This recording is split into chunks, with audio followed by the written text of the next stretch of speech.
나는 전능하신 아버지 하나님 천지의 창조주를 믿습니다. 나는 그의 유일하신 아들 우리 주 예수 그리스도를 믿습니다. 그는 성령으로 잉태되어 동정녀 마리아에게서 나시고 본디오 빌라도에게 고난을 받아 십자가에 못 박혀 죽으시고 장사된 지 사흘 만에 죽은 자 가운데서 다시 살아나셨으며 하늘에 오르시어 전능하신 아버지 하나님 우편에 앉아 계시다가 거기로부터 살아있는 자와 죽은 자를 심판하러 오십니다. 나는 성령을 믿으며 거룩한 공교회와 성도의 교제와 죄를 용서받는 것과 몸의 부활과 영생을 믿습니다. 아멘.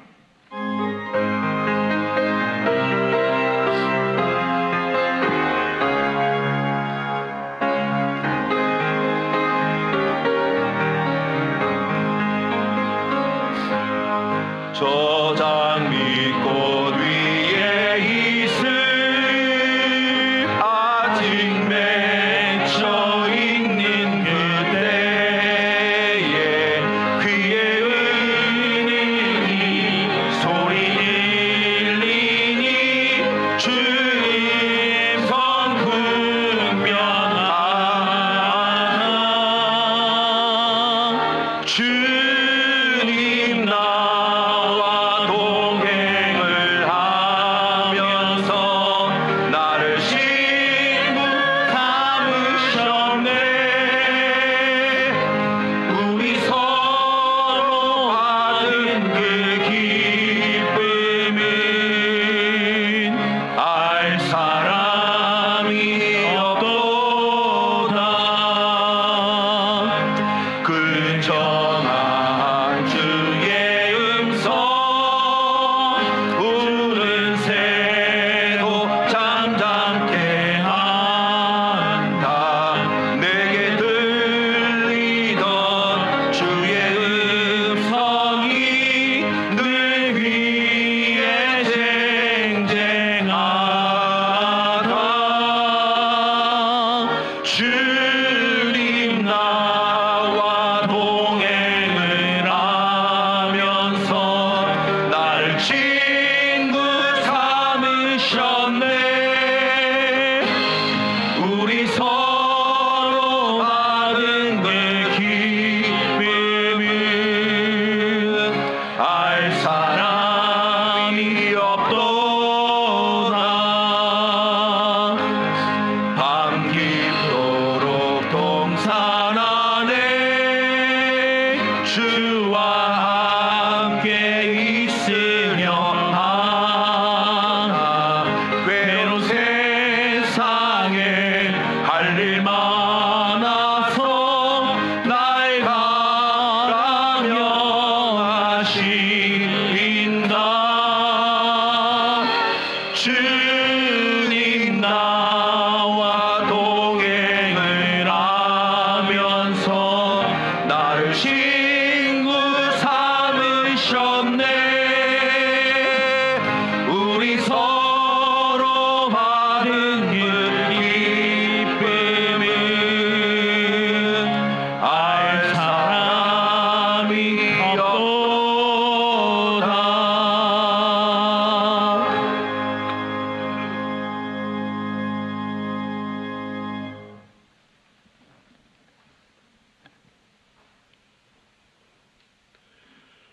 많은 사람들 중에 자격 없는 허물투성이고 죄만 짓는 우리들을 9월 첫 주일을 허락하시고 예배 자리에 나올 수 있도록 생명 주시고 건강 주신 하나님 은혜와 사랑을 진심으로 감사드립니다.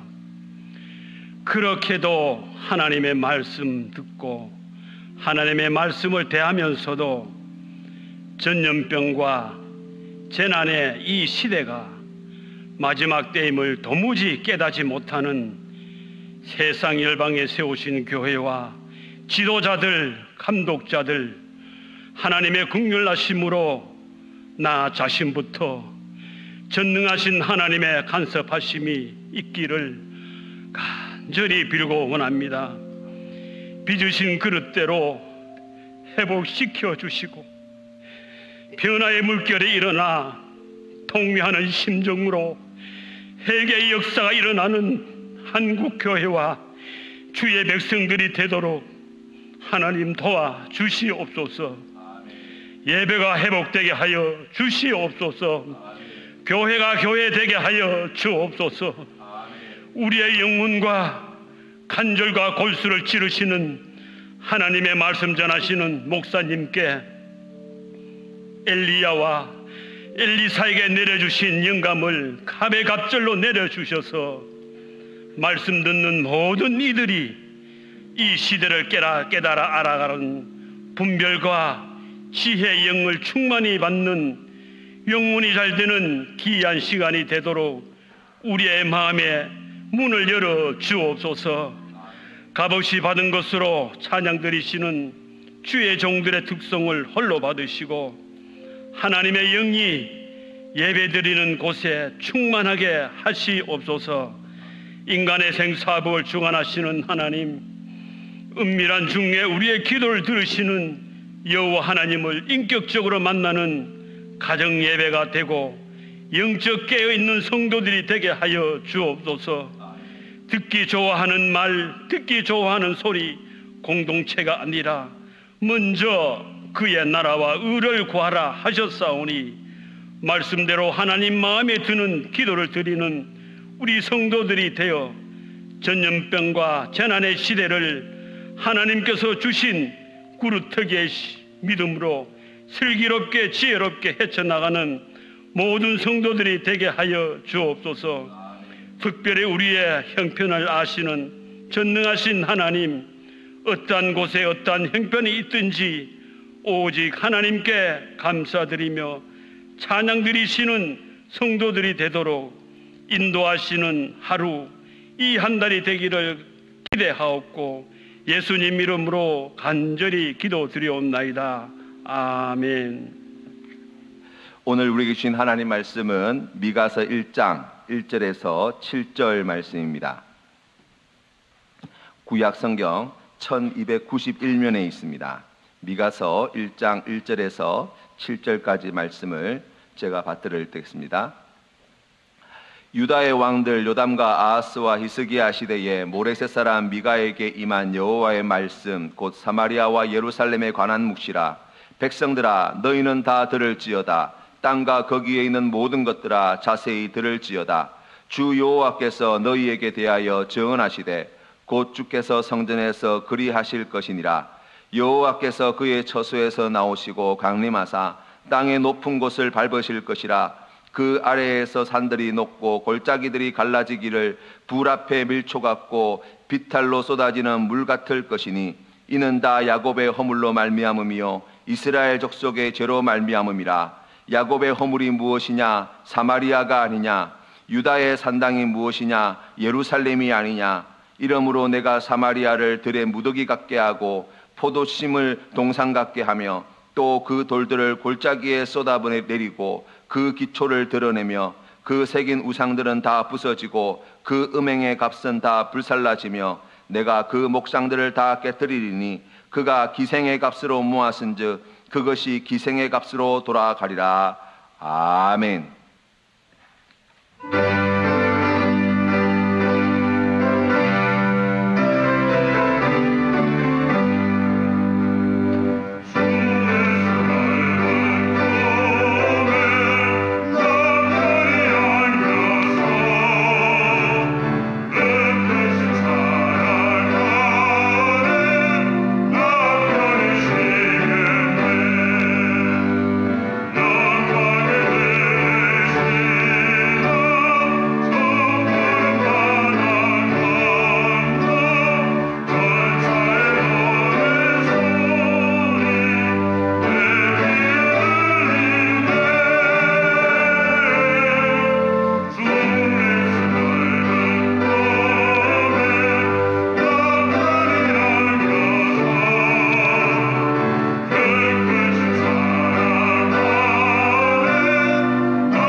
지금 우리에게 필요한 것이라는 제목으로 하나님 말씀 전하겠습니다.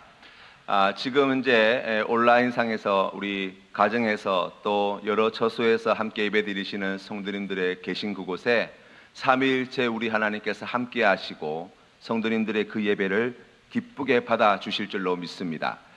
우리가 비록 함께 모여서 예배드리지 못하지만 우리 하나님께서는 무소부재하신 분이시고 우리의 예배를 기쁘게 받으시는 하나님께서 그곳에서 함께 하시는 우리 귀한 성도님들에게 약속하신 은혜와 또 귀한 복을 허락해 주실 줄로 믿습니다.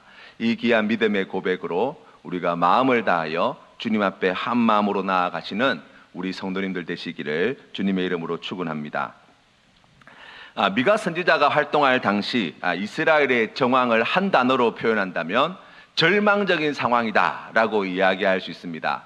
정치적으로 또 경제적으로 아수르의 그 세력이 점점 강성해져 가고 있던 이때에 이스라엘 안에 여러 가지 문제가 있었는데 그 가운데 하나는 어떤 사람은 아수르파가 되어서 어떤 사람은 친바벨론파가 되어서 어떤 사람은 친애굽파가 되어서 서로 갈등하고 반목하느라 국력을 소진하고 있었습니다.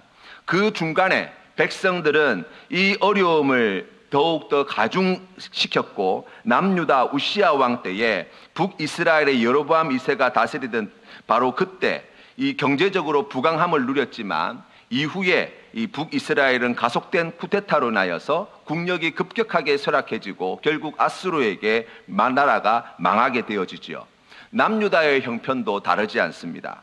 우리가 잘 알고 있는 히스기야 때에 그 이전까지 아수르에게 조공을 바쳐오다가 아수르의 왕 사르곤 2세가 죽고 난 뒤에 이 히스기야는 조공을 끊기로 결정을 합니다. 그리고 정치적으로 독립해야 되겠다고 생각을 하였죠.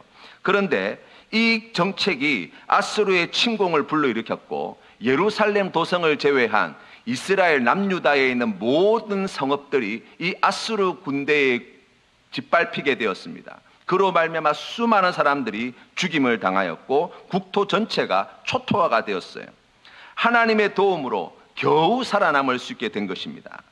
그럼에도 불구하고 이러한 국가적인 재난 상황 속에서도 힘 있는 자들은 자신의 일속만 챙기기에 혈안이 되어 있어서 힘없는 자들이 가진 것을 빼앗고 나라가 이렇게 어려움을 겪고 있는 중에도 거짓된 저울을 사용하여서 폭리를 취하는 자들이 흔했던 시대라고 미가 선지자는 우리에게 알려줍니다. 이런 혼란과 무질서를 바로잡아야 할 정치 지도자들은 정의를 버리고 악을 기뻐하며 성경 말씀에 보니까 백성의 가죽을 벗기고 그 뼈에서 살을 뜯어 그들의 살을 먹으며 그 가죽을 벗기며 그 뼈를 꺾어 다지기를 냄비와 속 가운데 담을 고기처럼 한다고 하나님께로부터 책망받았습니다.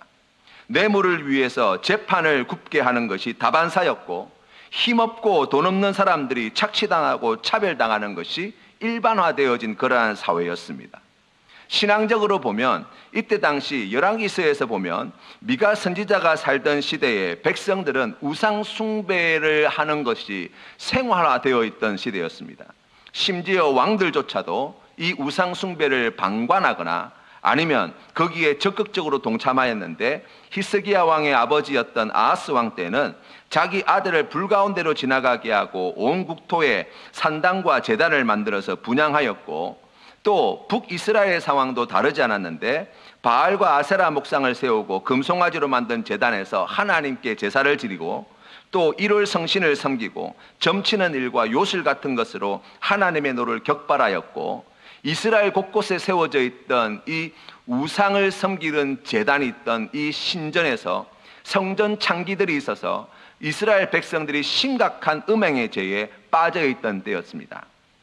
우상 숭배로 백성들이 타락해 갈 때 그것을 바로잡아야 할 선지자들은 자기에게 이익이 되는 사람들을 위해서 하나님의 이름으로 평강을 외치고 또 자기에게 이익이 안 되는 사람들에게는 전쟁을 선포하였을 뿐만 아니라 성전에서 일하던 제사장들은 삭슬 위에서 말씀을 가르치고 또 점을 쳐주며 하나님은 우리 가운데 함께 계시기 때문에 절대로 재앙이 우리에게 임하지 않을 것이라고 거짓된 말씀을 전하였다고 성경 말씀에 이렇게 기록되어 있습니다. 왜 유다가 이스라엘이 이 지경이 되었을까요? 어떻게 생각해 보면 나라의 위기가 점점 더 가중되어지고 주변에 있는 열강들이 점점 더 강성해지고 있는 이때 이스라엘 사회 안에 모종의 절대로 이 위기가 끝나지 않을 것과 같은 그러한 절망감이 지배하고 있지는 않았는가 돌아봅니다. 현진건 선생님이 쓰신 술고나는 사회라는 소설이 있어요. 이 소설의 내용이 무엇이냐면 동경에 가서 유학까지 하고 돌아왔는데 나라는 빼앗기고 일자리는 없고 부조리하고 무선된 현실 속에서 갈피를 잡지 못하는 거예요. 그래서 이 주인공이 할 수 있는 일이라고는 술로 이 아픔을 잊기를 원했어요. 그래서 밤낮 없이 술을 마시고 거기에 술에 빠져 살았던 사람의 이야기가 기록되어 있습니다. 그로 말미암아서 그 아내 또한 남편 때문에 큰 고통을 겪고 한 가정이 이러한 혼란스러운 시대 속에서 얼마나 괴로운 삶을 살고 있는가를 매우 사실적으로 보여주는 소설이라고 이해할 수 있습니다. 어떤 사람은 그러한 부조리한 시대 속에서 일제의 앞잡이가 되어서 부귀영화를 누리는 사람들도 있었지요. 이 부조리를 해결하기 위해서 독립운동에 헌신한 사람은 매우 소수에 불과하였습니다. 해결되지도 않고 해결할 수도 없는 문제 앞에 인간이 느끼는 감정, 바로 이 절망 말입니다.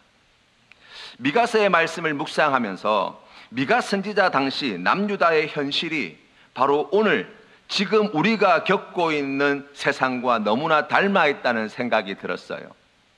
왜냐하면 지금 전 세계적으로 대한민국은 외부에서 닥쳐오는 이와 같은 위기를 겪고 있습니다. 코로나 사태와 또 자연재해가 심하게 나타나고 있는 이 기후재앙을 우리가 지금 겪고 있는 가운데 있습니다.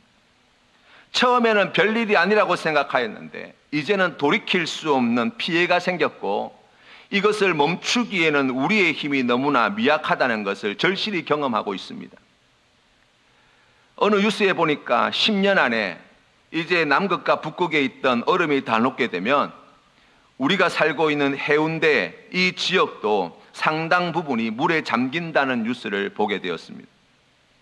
코로나 바이러스는 계속해서 변종이 만들어져 나오고 우리가 조금만 주의를 게을리하면 여지없이 집단 감염으로 사람들을 괴롭히고 있습니다. 이 와중에 자신들의 이익을 위해서 힘없는 사람들을 볼모로 싸우는 사람들이 있습니다.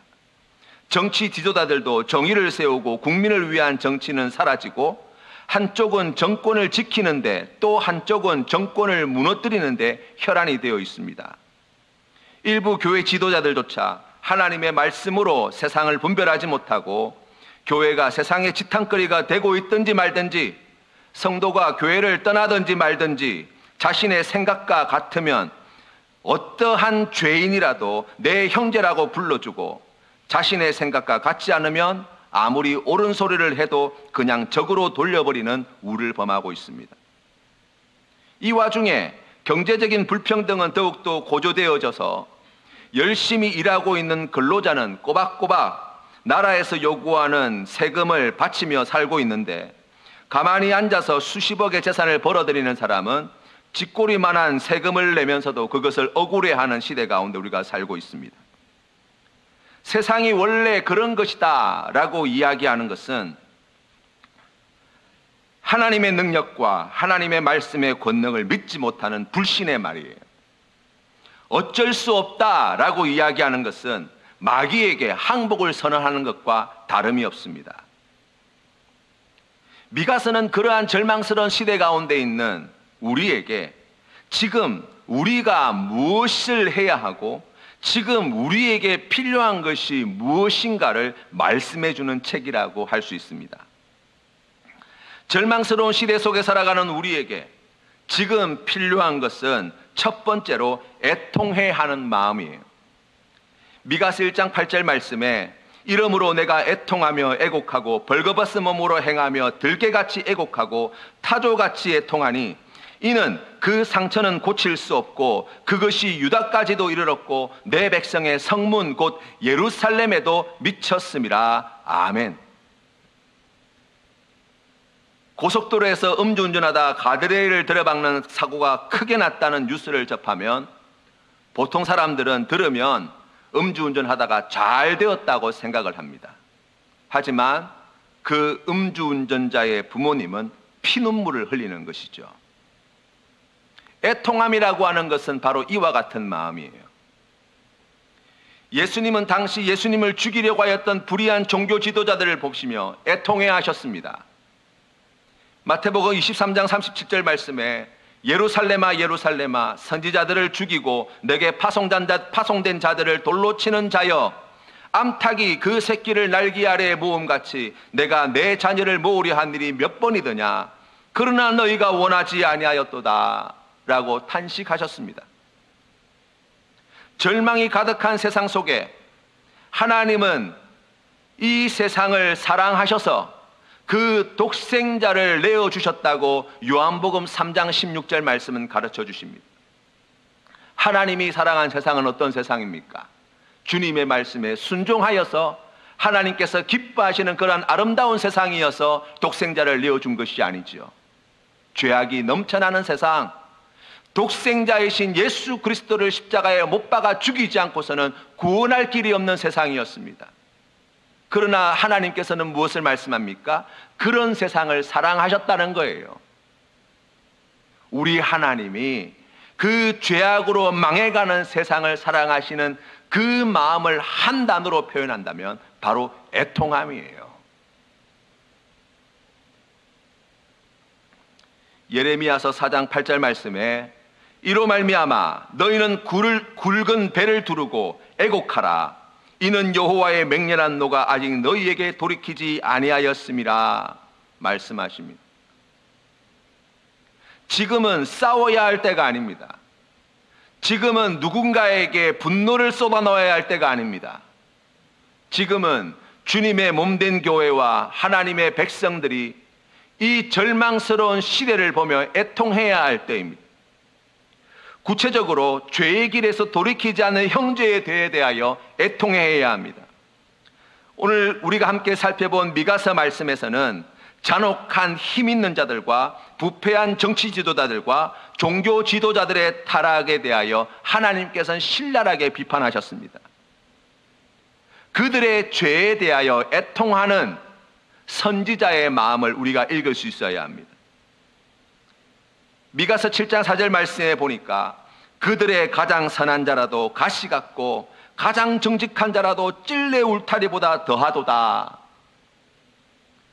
그 어디를 둘러보아도 희망이 없고 소망이 없는, 그때 당시 유다의 나라를 살펴보았던 이 선지자의 애통한 마음, 바로 오늘날 우리 교회가, 우리 성도님들이 가져야 될 마음인 줄로 믿습니다. 우리나라를 돌아보아도 마찬가지입니다.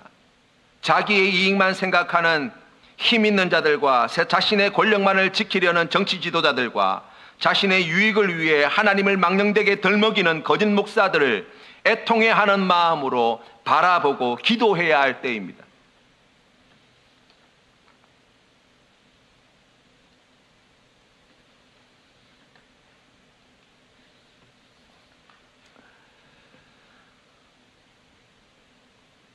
죄로 말미암아 고통당하는 이를 인하여서 우리는 애통해야 합니다. 성경 말씀에 나와 있는 이 말씀을 피해자 입장에서 읽어보면 이렇게 읽을 수 있습니다. 이들은 백성의 지도자들에게 살을 뜯기고 뼈를 꺾이고 가죽이 벗겨지고 냄비 속에 들어간 고깃덩어리처럼 취급을 당했다는 거예요. 얼마 남아있지 않는 산업과 집과 밭을 힘 있는 자들에게 교묘하게 다 착취당하였다는 거예요. 거짓 종교 지도자들에게 휘둘리는 백성들이 있었습니다. 거짓 선지자들의 입에 뭔가를 넣어주고 자기가 듣고 싶은 것만 들으려고 하였기 때문이지요. 하나님의 진노하심으로 인해서 아수르의 칼날에, 바벨론의 칼날에 죽어가는 수많은 사람들이 있었습니다. 그들을 위하여 애통해야 하는 것이죠. 오늘 우리가 살아가고 있는 대한민국은 어떻습니까? 코로나 사태와 자연재해에 가까운 급속한 기후변화 가운데 얼마나 많은 사람들이 희생을 당하고 있고, 얼마나 많은 사람들이 고통 중에 있고, 얼마나 많은 사람들이 병상에서 사투를 벌이고 있는지 모릅니다. 이미 전 세계적으로 수십만 명의 사람이 죽었습니다. 수십만 명의 사람들이, 아니 그 이상이 지금 투병 중에 있습니다. 지금 교회와 성도들에게 필요한 것, 그 극심한 고통 속에서 신음하는 우리의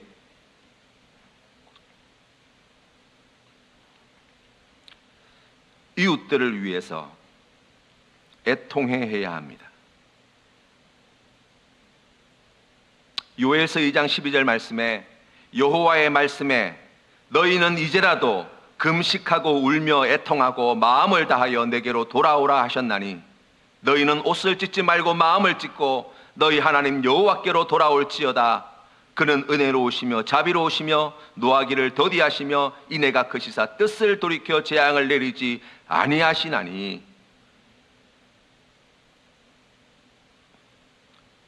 원망의 말을 거두어야 합니다. 분노의 언어를 지워야 합니다. 애통하는 마음으로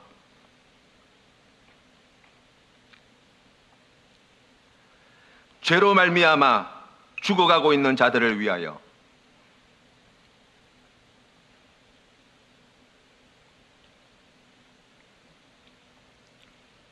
지금은 울어야 할 때입니다. 예수님께서는 산상수훈 말씀을 통하여서 애통하는 자는 복이 있나니 그들이 위로를 받을 것이미요 라고 약속해 주셨습니다. 애통한 마음으로 하나님의 말씀을 전하며 애통해하는 마음으로 이웃을 위하여 눈물로 기도하는 교회가 필요한 때입니다. 지금 우리에게 필요한 것은 두 번째로 순종하는 삶이라고 할 수 있습니다. 미가서 6장 6절부터 8절 말씀이 이 미가서 말씀 가운데 가장 많은 사람들이 사랑하는 말씀이라고 할 수 있는데요. 내가 무엇을 가지고 여호와 앞에 나아가며 높으신 하나님께 경배할까? 내가 번제물로 1년 된 송아지를 가지고 그 앞에 나아갈까? 여호와께서 천천의 순양이나 만만의 강물 같은 기름을 기뻐하실까? 내 허물을 위하여 내 맏아들을 내 영혼의 죄로 말미암아 내 몸의 열매를 드릴까? 사람아, 주께서 선한 것이 무엇임을 내게 보이셨나니 여호와께서 내게 구하시는 것은 오직 정의를 행하며 인자를 사랑하며 겸손하게 내 하나님과 함께 행하는 것이 아니냐 말씀하십니다. 이 말씀을 보면 기억나는 말씀이 있어요. 바로 사무엘상 15장 22절 말씀이에요. 사무엘이 이르되 여호와께서 번제와 다른 제사를 그의 목소리를 청종하는 것을 좋아하심같이 좋아하시겠나이까? 순종이 제사보다 낫고 듣는 것이 순양의 기름보다 나으니 이는 거역하는 것은 점치는 죄와 같고 완고한 것은 사신 우상에게 절하는 죄와 같음이라고 말씀하십니다. 신앙이 변질될수록, 하나님으로부터 멀어질수록 사람은 순종을 다른 것으로 대체하려고 합니다. 오늘 말씀에 나와 있는 이 천천의 순양과 강물과 같은 기름으로 정의와 이웃사랑과 겸손과 하나님과 동행하는 것을 대신하려고 하는 우리의 모습을 볼 수 있습니다. 제자 훈련을 많이 하는 것이 좋은 것이 아니에요. 제자 훈련하는 목적이 무엇입니까? 교회 밖에서 그리스도의 제자로 살기 위해서 훈련하는 것이죠. 교회 안에서 자신의 지적인 만족이나 교회 안에서 내가 이만큼 훈련받았다고 자랑하기 위함이 아니에요. 말씀 묵상도 마찬가지고 기도도 마찬가지고 우리의 헌신도 마찬가지입니다. 왜 그렇게 해야 합니까? 왜 우리가 주일마다 모여서 예배 드려야 합니까? 바로 교회 밖에서 빛으로 소금으로서의 사명을 감당하는 능력 있는 그리스도인으로 살기 위함이에요. 16세기 종교개혁 이후에 교회에서는 주일 예배를 마친 후에 매 주일마다 폐문의식이라는 것을 드렸습니다. 주중에 교회 문을 닫고 있기 때문이 아니에요. 그리스도인의 정체성에 대한 고백 때문이었습니다. 오늘 교회에 와서 함께 예배드리고 지체들과 함께 교제 나누며 위로받고 은혜 받았으면 이제 교회 문을 닫고 가정과 일터와 지역사회와 세상으로 나아가라는 것입니다. 그 귀한 은혜를 가지고 그 귀한 진리의 말씀을 가지고 세상에서 빛으로서의 소금으로서의 삶을 살아라는 것입니다. 예배 드리는 것으로 우리의 삶을 대체할 수 없습니다. 주님 앞에 나와 드리는 헌금으로 하나님 말씀에 순종하여 이웃을 내 몸과 같이 사랑하는 것을 대신할 수 없는 것입니다. 하나님은 우리 손에 들고 들어오는 선물꾸러미를 기쁘게 받는 분이 아니라 우리의 삶을 기쁘게 받으시는 분이시기 때문입니다.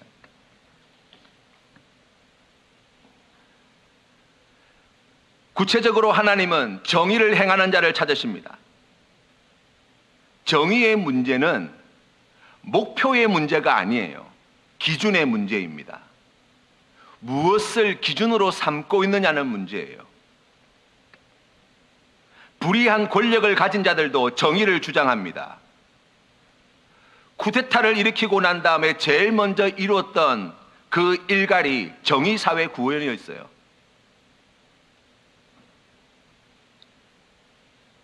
그 기준을 어디에 두느냐라고 이야기할 때 바로 하나님께 두라는 것입니다.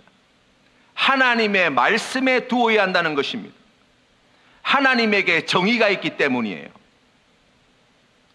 하나님은 내 이웃을 내 몸과 같이 사랑하는 사람을 기뻐하십니다. 하나님과 사람 앞에 겸손한 자를 귀히 여기시는 분이십니다. 어떠한 삶의 형편과 상황 속에서도 하나님과 동행하는 그리스도인을 기다리고 계십니다.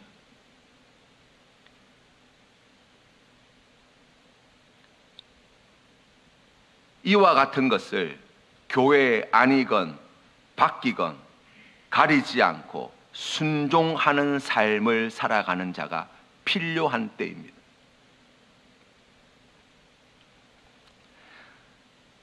세 번째로 지금 우리에게 필요한 것은 하나님을 바라는 믿음입니다. 미가서 7장 7절 말씀에 이 절망스러운 시대 환경 속에서 더 이상 소망을 발견할 수 없는 유다 땅과 북이스라엘을 바라보는 선지자는 이렇게 고백합니다. 오직 나는 여호와를 우러러보며 나를 구원하시는 하나님을 바라보나니 나의 하나님이 나에게 귀를 기울이시로다. 아수르와 바벨론의 칼에 흩어진 남은 자들을 모으시는 분은 사람이 아니라 하나님이십니다. 2장 12절 말씀에 야곱아 내가 반드시 너희 무리를 다 모으며 내가 반드시 이스라엘의 남은 자를 모으고 라고 약속해 주셨습니다. 지금 한국교회의 처지가 매우 난감합니다. 비대면 예배로 성도님들이 함께 모이기가 점점 어려워지고 있습니다. 뿐만 아니라 나아가서 전도하기도 지금은 너무나 곤란한 상황이 되었습니다. 많은 분들이 염려합니다. 이러다가 성도들이 다 떠나는 것은 아닌가? 한국교회가 위축되어지고 축소되어지는 것은 아닌가? 염려합니다. 그러나 여러분, 교회를 세우시고 택하신 자를 부르신 분은 사람이 아니에요. 하나님이시죠. 마가다락방에 모였던 120명의 성도들에게 성령을 주시고 성령 충만함을 받았던 성도들이 나아가서 복음을 전할 때에 놀라운 기적과도 같은 부흥의 역사를 우리가 보게 되었습니다. 전 세계에 수십억의 사람들이 예수 그리스도의 복음을 듣고 수억 명의 사람들이 우리와 같이 예배드리는 은혜를 누리고 있습니다. 이건 누가 하신 것입니까? 하나님이 하신 거예요. 박해가 없어서가 아니에요. 고난과 고통이 없어서가 아닙니다. 그럼에도 불구하고 하나님께서는 이 일을 이루셨어요.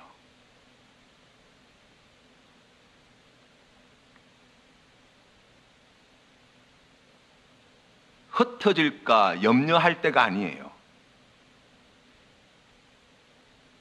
미가 선지자의 고백과 같이 지금은 여호와를 우러러보며 나를 구원하시는 하나님을 바라보아야 할 때입니다. 하나님이 흩어진 자를 다 모아주실 줄로 믿습니다. 열방이 하나님을 예배하는 새날을 가져오실 분도 하나님이십니다. 4장 1절 말씀에 끝날에 이르러는 여호와의 전의 산이 산들의 꼭대기에 굳게 서며 작은 산들 위에 뛰어나고 민족들이 그리로 몰려갈 것이라. 아멘. 선교의 길이 막혔습니까? 코로나 때문에 더 이상 선교가 어려워졌다고 이야기합니다. 그러나 그렇지 않습니다. 하나님께서는 우리에게 이러한 놀라운 비전을 주십니다. 모든 민족들과 열방들이 여호와의 산에 함께 모여 하나님을 예배하는 그날 말입니다.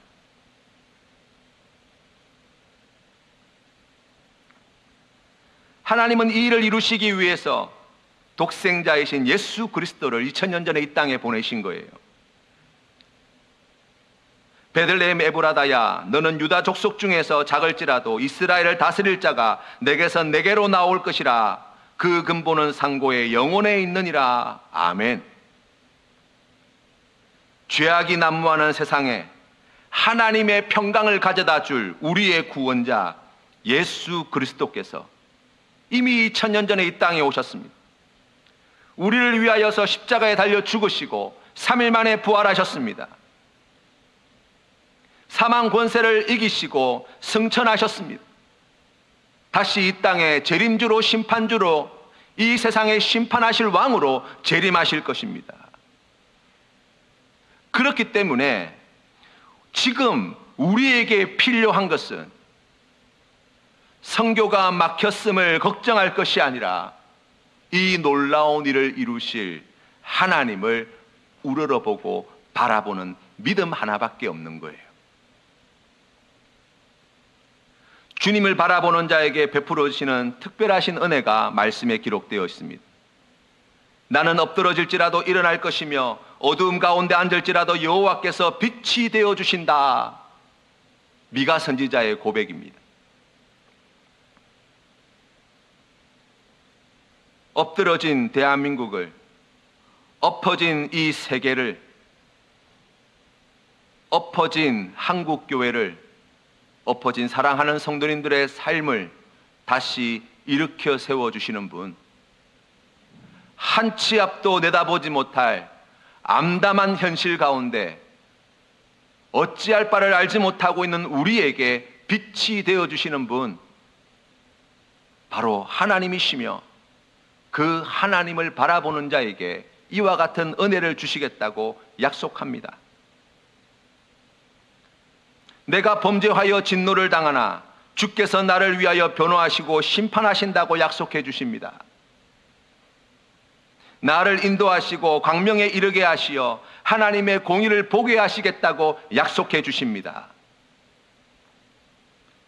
우리의 대적들을 멸하여 주시겠다고 하나님은 친히 약속해 주십니다. 우리의 지경을 넓혀 주시며 처음 하나님이 주신 잃어버린 기업을 회복하는 수준이 아니라 열방을 기업으로 주시겠다고 하나님은 약속하십니다. 하나님이 친히 우리의 목자가 되어서 푸른 초장 쉴 만한 물가로 인도해 주시겠다고 말씀해 주십니다. 사랑하는 성도 여러분, 참으로 어렵고 힘든 시절을 보내고 있습니다. 이 어려움을 극복할 길이 보이지 않습니다. 이때를 잘 견디며 나아갈 자신이 점점 사라집니다. 그러나 그러한 시대 가운데 살고 있는 우리에게 하나님께서는 오늘 말씀을 통하여 지금 우리가 하여야 할 것이 무엇인지 분명히 말씀해 주십니다. 절망스러운 시대를 애통해 하시는 하나님과 함께 애통해 하며 하나님의 말씀에 순종하고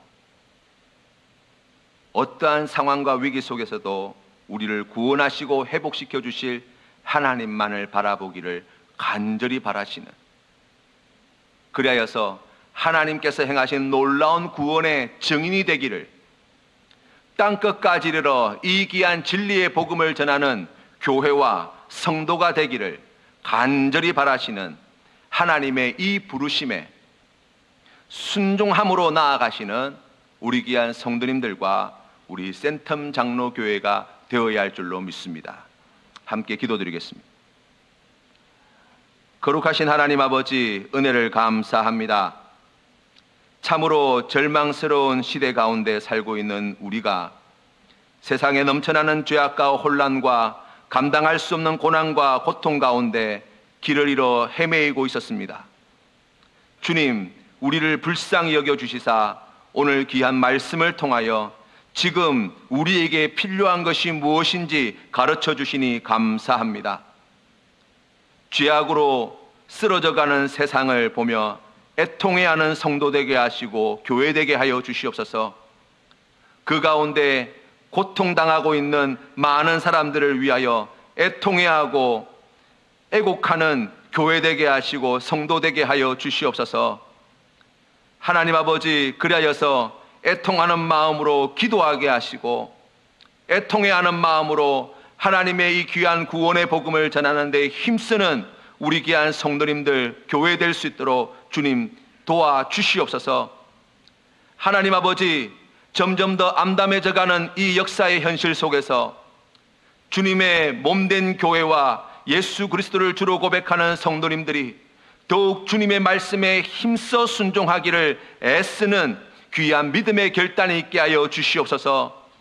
하나님 아버지, 그리하여서 우리가 있는 그곳에서 정의를 행하며 사람을 사랑하며 겸손히 하나님과 함께 동행하는 귀한 믿음의 삶을 살아갈 수 있도록 성령 하나님 충만히 임재하여 주시옵소서. 하나님 아버지, 문제를 바라보지 않게 하시고 죄를 바라보지 않게 하시고 절망을 바라보지 않게 하시고 눈을 들어 우리를 구원하신 하나님을 우러러 바라보는 믿음을 회복시켜 주시옵소서.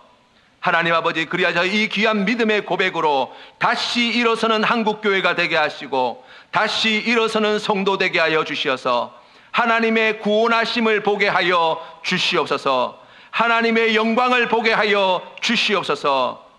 이 모든 것 우리를 구원하신 예수님의 이름으로 기도합니다. 아멘. 이제는 우리 주 예수 그리스도의 크신 은혜와 아버지 하나님의 영원하신 사랑과 성령 하나님의 교제하심이 오늘 지금 우리에게 필요한 것이 무엇임을 깨달았습니다. 순종함으로 응답하겠습니다. 믿음으로 결단하는 주의 성도들 머리 위에, 가정 위에, 직장 위에, 생업 위에, 학교 위에, 이 나라 이민족 위에, 고통 중에 있는 세계 열방 위에 이제부터 영원토록 함께 하시기를 간절히 축원하옵나이다. 아멘.